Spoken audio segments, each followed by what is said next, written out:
You know what it's like. You got home from school or work and it just destroyed you. You don't feel like doing anything anymore. And so you take a seat on your couch. Maybe you're going to microwave some food and you're just going to lay there and rot for a little while. You scroll through short form content, TikTok, YouTube Shorts, Instagram Reels, and then a couple hours pass. You don't even realize where the time went, what you watched. Maybe you can remember one of those reels or shorts that stood out because it was funny, but everything else is a blur, and your mind feels sluggish. It feels like focusing on anything else or putting effort into anything else is much more difficult now.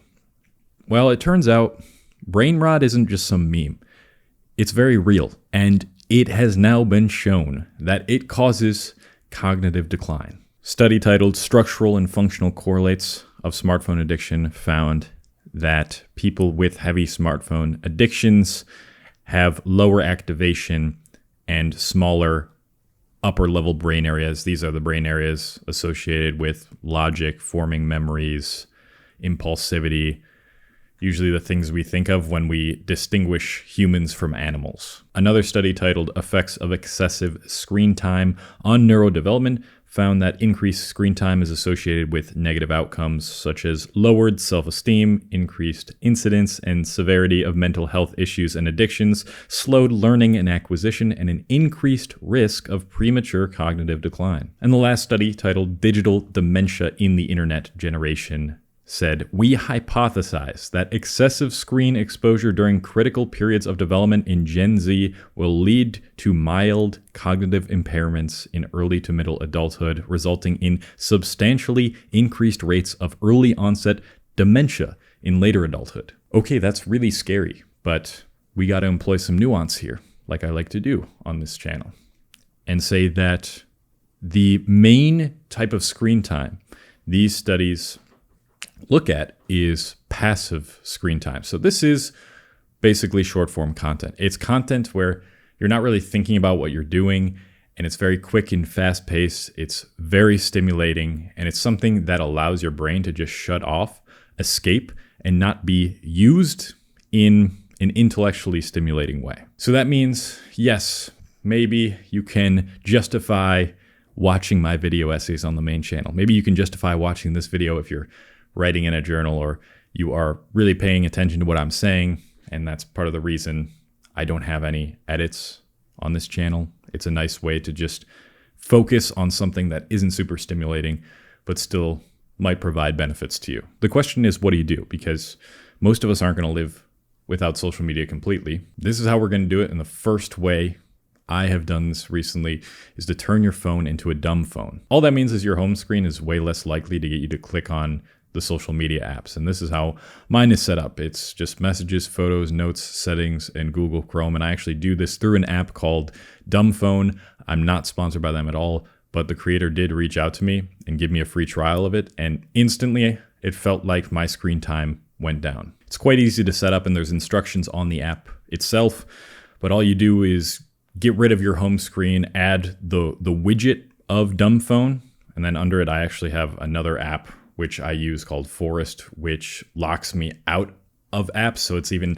another added layer of friction, which I'm going to talk about, because friction is really important when we're talking about reducing our screen time and getting away from our screens. And it just makes going on my phone way less appealing. Now when I open up my phone, and it was funny, the first couple days I had this whole thing set up on my phone, I would look at my phone and I'd be like, well, shit, there's nothing to do on here.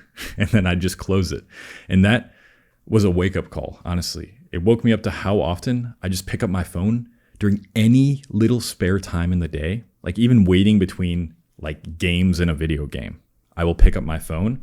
And then when I opened it and I saw that my home screen is just the dumb phone, I was like, wow. Okay, first off, I don't even feel like engaging with this. Second off, I can't believe how many times I unconsciously do this throughout the day. So it's going to be a big wake-up call when you download that. I think it's monthly subscription, and there's a free version of that app from a different developer, and I'll leave that link in the description too, so you don't have to pay. It's not enough to just add friction between you and these things and break the loop, the habit, through more things getting in the way of you opening up the apps. You have to figure out things that you want to replace that time that you spent scrolling with, things that feel stimulating, that feel like they produce a similar reward that social media does. Because there is something you're trying to get out of social media when you open it up, right?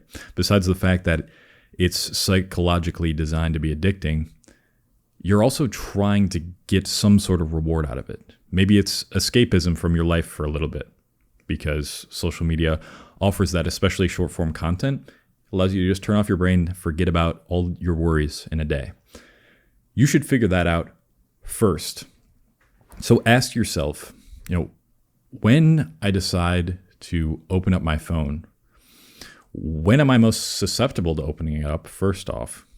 Second off, what emotions am I feeling when I get really the urge to do so? And then go deeper and, keep asking yourself these questions. You could journal about this and ask yourself, what is the real reward I'm trying to get? Is it escapism? Is it relieving depressive symptoms? And there's a healthier version of the reward you're getting from social media out there that you can turn into a hobby. My next video on my main channel this weekend is going to be about how traditional hobbies have kind of died out and how social media has taken its place. And I really do think having 1 to 2 traditional hobbies that you spend at least a few days a week for 1 to 2 hours a day doing will help protect your brain from all of the negative damages that come from a smartphone addiction. And there's plenty of studies to back this up too that I'm going to cite in the main channel video. So if escapism is what you're looking for, maybe play a strategy-based video game. A video game that isn't super stimulating. That isn't like Marvel Rivals where every fucking second there's something blasting on the screen and your ADHD brain just loves the amount of attention you need to pay to the game. But rather something like a strategy game, Age of Civilization, or just another relaxing game. I personally love RuneScape. RuneScape has been a great way for me to escape, but I play Brighter Shores now, which is also made by the same creator. You guys should play that. Super relaxing games, maybe even Minecraft. Minecraft's been shown to increase your creativity. These things can help relieve some stress and pressure. Playing an hour or two a day is actually only going to provide you benefits, especially a game like that where you have to use your brain. You have to use your brain to figure out how to do things in the game or how to strategize, make things more efficient. Think about those things when you decide to pursue a type of video game, and hopefully you don't get super addicted to that though. The second one is one that challenges your mind. I keep saying intellectually stimulating. One that challenges your mind that I do is reading. Reading has so many benefits.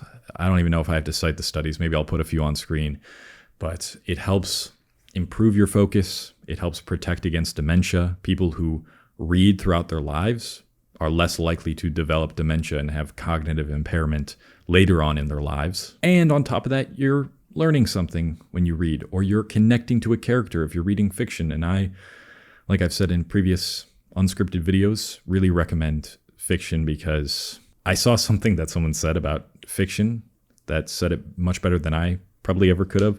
And it's that fiction writers are often some of the greatest thinkers because they could not put into words a lesson they're trying to convey coming from within them unless they create a character that plays out that lesson within a story context. And I love that idea. And that's why I think I love the idea of writing fiction so much and why I'm writing my first novel.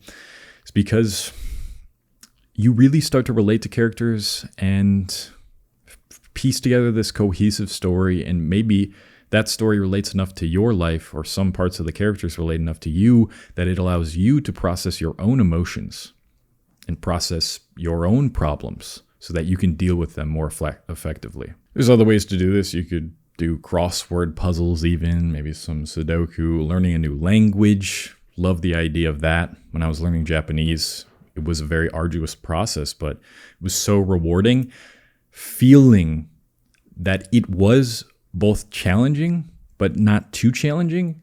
And I could feel the tangible results coming from that. And I think that's really important with any hobbies I'm going to go over in this video is it should be challenging, but not too challenging. And you should be able to easily feel the results you're getting from the feedback you receive after committing to that challenge and conquering it. The next type of hobby I would suggest is some sort of creative hobby. You want to be a writer, maybe a painter, woodworking, DIY, maybe getting better at taking care of plants. These are fun things to keep you engaged and that are challenging enough to stimulate you, but they scratch that creative itch too. I think all of us deep within want to be more creators, especially within this day and age. A lot of us consume during our day more than we create. And it used to be the opposite for a lot of people, even just like a couple decades ago. But the smartphone has changed that. It's convinced us that consumerism and watching things is more entertaining than creating those things ourselves or trying to. For me right now, this is writing my novel. It's been a great creative passion project that I'll be bringing to you guys. And if you guys want to follow along as I'm writing that novel, I do weekly updates in my newsletter every Friday. So if you want to subscribe to that newsletter, get those weekly updates, see how the novel's going, you can by going to the link in the description. And the last type of hobby is a physical hobby. We all need exercise. We all know by now, I think, the health benefits of regular exercise, how important it is for improving brain health, the health of your body, cardiovascular health, your joints, your muscle growth. You know what? You get it. You understand, right? As far as this goes, it's highly subjective, just like the rest of these. You don't have to be a weightlifter.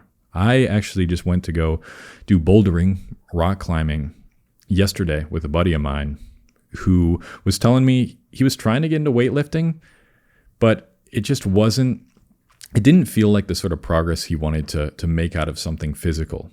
With the wall, he looks at the rock climbing wall and you can clearly see this is where you start, this is where you end.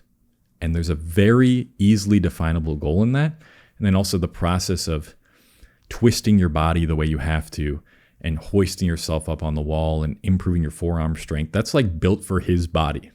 And it was really impressive watching his body move in that way, almost eloquently. But for me, I really love weightlifting. I found that I can grow muscle pretty easily as long as I stimulate the muscle enough. And I really like pairing that with running and sprinting. So whatever it is for you, whatever is most enjoyable to you, I think is most important to making hobbies stick. And the physical hobby here, as long as it is increasing your heart rate and challenging your body through some sort of resistance, then that should be what you do if you really like it. You don't have to be a super fucking big dude. That's just one way to train. So to summarize everything, even a couple hours of passive screen time per day can impair you cognitively.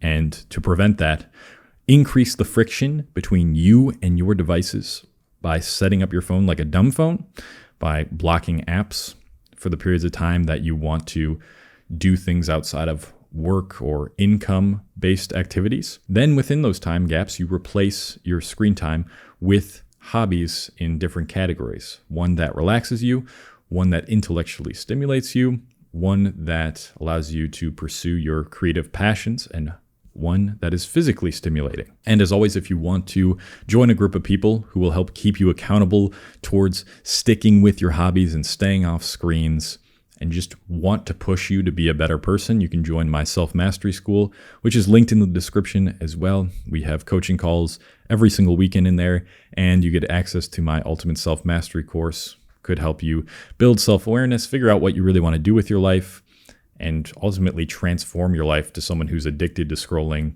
and feels stupid when they're not doing their work or they're at school, to someone who really enjoys reading and going out and talking to people, socializing, and building some sort of income-based activity that allows you to really express yourself and enjoy your life on a daily basis. That's the goal of the school. If you want to check that out, link in the description. Thank you for watching.